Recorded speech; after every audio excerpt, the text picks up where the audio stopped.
Back with another review for the Keanu-thon, and today talking about and reviewing the 1989 classic Bill and Ted's Excellent Adventure, which I have here in a double pack with the second film. I'll be reviewing that next. And yeah, I'd like to someday get the Shout Factory set, which has features. There's no features on this double pack. I mean, it's separate disc, but, still, I'd like to get that Shout Factory set. But what more, can you say about the first film? I mean, it's a great comedy. It's a classic. And it was fun to rewatch again. And when you look at that year, 1989, the year I was born, just a lot of great comedies came out that year. And just a great year for comedies. I mean, just to name some, See No Evil, Hear No Evil, The Burbs, Weekend at Bernie's, Uncle Buck, Christmas Vacation, Major League, Ghostbusters 2, Back to the Future 2, The Dream Team, that's a fun one, Turner and Hooch, Look Who's Talking, Honey, I Shrunk the Kids, Lethal Weapon 2. I mean, you could say it's a buddy cop film, but you had Three Fugitives, that's a fun one, Who's Harry Crumb, Disorganized Crime, that's a fun little comedy, K9, Dream Little Dream, Parenthood, Still Magnolias, Little Monsters, The Big Picture. Again, just a lot of great comedies that year. And yeah, this is one of them. I mean, and the plot here is pretty basic. I mean, you have our two main characters in the film. Hold on a second. You have our two main characters in the film, Bill and Ted. Ted, who is played by Keanu Reeves, and Bill, who's played by Alex Winter. And, they have their band, the Wild Stallions. And they want to make it big with their band. And meanwhile, they're in high school, and they're on the verge of failing. And in order not to fail, they have to make this history report. Otherwise, Ted, Keanu Reeves' character, is going to military school. So soon after, or pretty soon, they get a visit from Rufus, who is played by George Carlin, who, arrives from the future in this time machine and helps them with the report. So, long story short, Bill and Ted, they use the time machine to travel back in the past, to pick up historical figures to help them with the report. And that's pretty much the plot of the film. And, again, it's just a great movie. I mean, the casting of Bill and Ted was just magic. And, apparently I was reading somewhere, I don't know if it was Wikipedia or IMDb, which I have both pulled up right here for reference. But I heard that they were friends before this film. Like they were spotted at a McDonald's or something, like messing around. But also, when you talk about the casting of the film, there was 200, it says right here on Wikipedia, the director, Stephen Herek, screened between 200 and 300 actors for the main roles, asking actors to try out for both parts. Pauly Shore was among the hundreds of actors considered for the role of Ted, while River Phoenix, Sean Penn, and upcoming actor Brendan Fraser reportedly auditioned for Bill. Reeves is one of the first to audition, and the director quickly identified him as their Ted, making much of the rest of the casting to find a match against Reeves. Reeves was 24 at the time this was being made, and trying to find somebody that would have a good chemistry with them. So soon after that, they found Alex Winter, and they both had common interest, in bass guitar and motorcycles, and they quickly developed a rapport between each other in auditions. A long-standing urban legend has it that Reeves auditioned for the role of Bill and Winter for Ted. And according to Winter, the story emerged because the characters are so similar. Even he and Reeves sometimes become, became confused about who is who.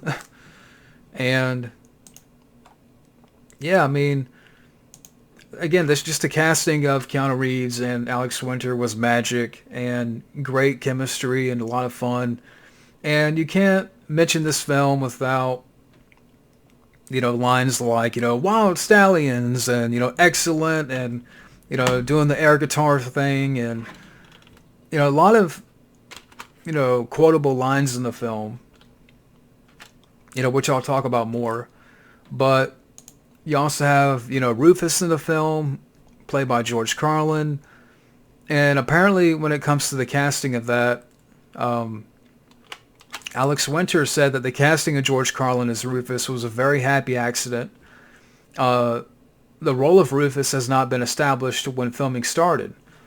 The director stated that their intention was to have Eddie Van Halen as Rufus, given the frequency of Van Halen references in the film or the screenplay.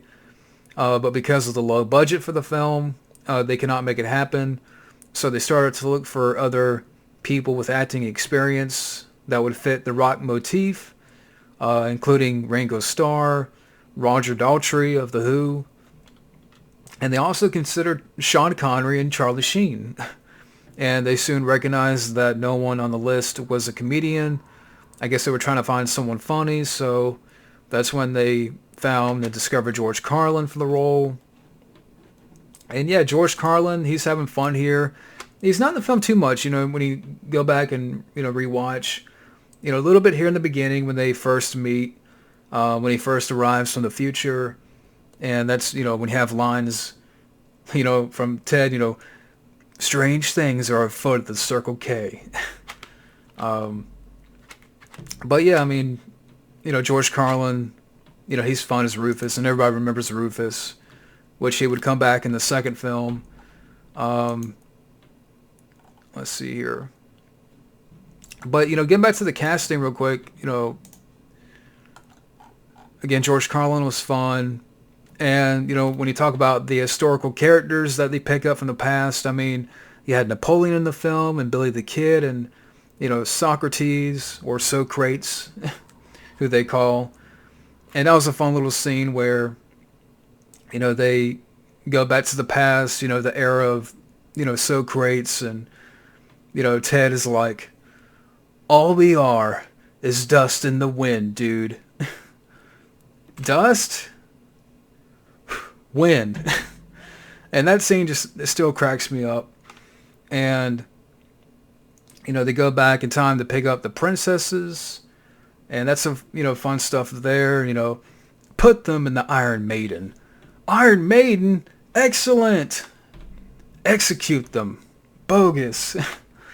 And, they can do it better than I can, but still, just a lot of funny lines. And, going back to the characters, Sigmund Freud they pick up, Genghis Khan, who's played by Ali Young, and I forget that sometimes that he played Genghis Khan. Ali Young from Die Hard, the guy in the, lobby eating the candy bar. Yeah, that guy. You have Joan of Arc, which apparently, reading about her, she's a backup singer for the Go-Go's. Yeah, IMDb, rhythm guitarist and backing vocalist of the new wave band the Go-Go's. So that's interesting. I didn't know that. Napoleon in the film. And we all remember the scenes, with Napoleon at the bowling alley. The scenes where Napoleon is at the water park and he's going up and down the slides. And you have some fun shenanigans at the mall with these characters. And you also have Abraham Lincoln in the film and Beethoven. And just like some of the actors, you had Dan Shore as Billy the Kid, Tony Steedman as Socrates. I'm going to keep calling him Socrates. And he was played by Tony Steedman. And unfortunately, he's passed away, but he had some bit parts in, like, Scrooged and Babylon 5. And some other memorable characters. I mean, you have, Ted's dad in the film, Captain Logan, who's played by Al Landon Jr. which he comes back for the second film, and I believe the third film as well. So, Bernie Casey is Mr., Ryan the teacher, the character of Missy. It's your mom, dude. But, yeah, I mean, the cast overall, when you look at the cast, just a great cast, and everybody's having fun here. And again, the casting of, Keanu Reeves and Alex Winter was magic. And, they would carry on that magic, to the second film. Directed by Stephen Herek. Now, Stephen Herek, before this, he directed Critters. He also went on to direct Don't Tell Mom the Babysitter's Dead, which I have the film, but I've never seen that one. The Mighty Ducks, he directed that one. The Three Musketeers, Mr. Holland's Opus, 101 Dalmatians, Holy Man, which I've heard bad things about, Rockstar. Nowadays, he's working on that new MacGyver series. Why? But, I mean, Critters is a great movie. The Mighty Ducks. Don't Tell Mom the Babysitter's Dead. Again, I haven't seen. Mr. Holland's Opus, 101 Dalmatians. So, he's directed some good stuff. Good director. And, written by, Chris Matheson and Ed Solomon. Which Ed Solomon, he would go on to, write or have a hand for Super Mario Brothers. And, he helped with the screenplay for Men in Black. Or he wrote the screenplay, Charlie's Angels. Charlie's Angels. Now You See Me in the sequel. Imagine that. And, Chris Matheson. Let's see, what else? He would write the screenplay for a Goofy movie, Mr. Wrong. But they did, come back to write the second film, and they wrote the third film, which is coming out this year. Kind of surprised there hasn't been a trailer for that yet, but I thought they did a great job here with the script. And, these two guys, these two writers, and okay, here's some information about the writing of the film, talking about the spec script. In a 1991 interview, co-writer Ed Solomon said the characters of Bill and Ted were originally 14-year-old skinny guys with low-rider bell-bottoms and heavy metal t-shirts who were despised by the popular kids at school. Casting Reeves and Winter changed the filmmaker's image of the characters because once you cast Alex and Keanu, who looked like pretty cool guys, that was hard to believe. Originally as a spec script, the film had been called Bill and Ted's Time Van, while the core plot was similar, with Bill and Ted on the verge of failing their history class and threatening to ruin their idea of forming a band together. Events in the spec script initiated when the pair had borrowed a van from their 28-year-old friend Rufus.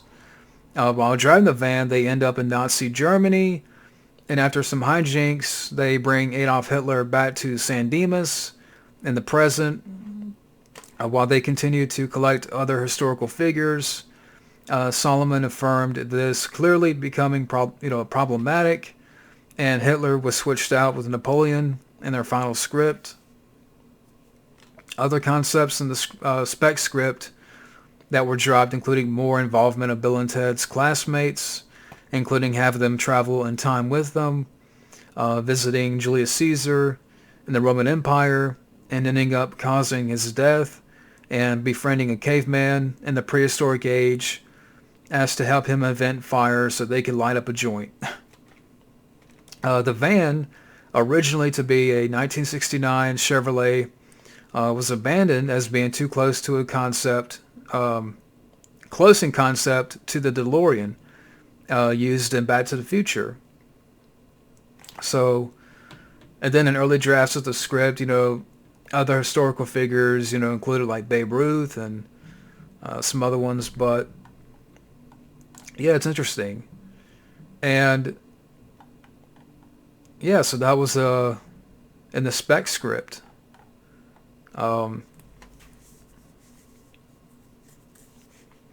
the film was shot on an $8.5 million budget over a period of 10 weeks, including 2 weeks in Italy. Director was going after some comedic approach to history, as in Monty Python and Holy Grail. Principal filming was shot in 1987 in Phoenix, Arizona. Many scenes were filmed in and around Scottsdale, Coronado High School. Interior shots were filmed inside the East High School auditorium. Let's see here. Now, the budget for the film was $6.5 million, but it also says that it was around $10 million. So, was it 6.5 or was it 10? It's somewhere in there. Went on to gross $40.5 million domestically, and of course, spawning a sequel and an animated series which ran on CBS. Keanu Reeves, Alex Winter, and George Carlin provided their voices for the first season, and I'll talk about that soon, give some thoughts on that. And of course, the third film, which is coming out this year in August. And so, yeah, I mean, budget being around, between $6.5 million, $10 million, made $40 million. But also, just to mention some other stuff, great soundtrack. A lot of great songs up here, including, In Time by Robbie Robb. Great song. Some good bands on the soundtrack. And just a lot of great, quotes. It's a very, quotable film. Talk about put them in Iron Maiden. Strange things are afoot at the Circle K. You killed Ted, you medieval dickweed. And they can do it better than I can, but I'm just gushing over, a classic here. Now I was looking at some of the lines. All we are is dust in the wind, dude. But, how's it going, Royal Ugly Dudes? But,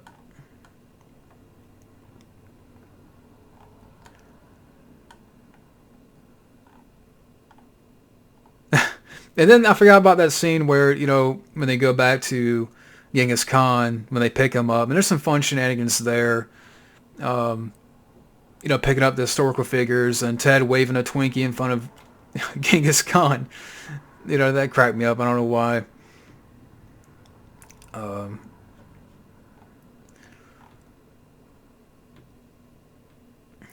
I mean, and then, meeting the other Bill and Ted at the Circle K. If you're us, what number are we thinking about? 69, dudes! Whoa! And just, fun stuff like that. And, again, George Carlin's having fun here. And I was trying to see what else I can talk about, because, again, it's a classic, and, I don't mind gushing over this film. I mean, if you were to ask, which is my favorite, I would say, actually, Bogus Journey is my favorite. Like, the direction it took, and, some other stuff, which I'll talk about when I review Bogus Journey. It's more insane, and I think that's why I like it a little bit more, but again, I'll talk about that more. But I was trying to see what else I could mention here for this film.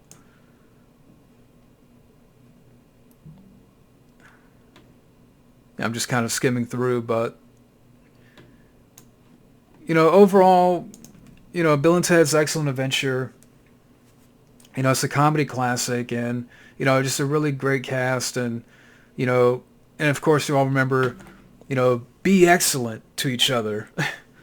And, when they get into the future, and, at the end of the film, doing the history report, that was fun stuff. Fun stuff at the mall with the historical characters and, Napoleon having fun over here.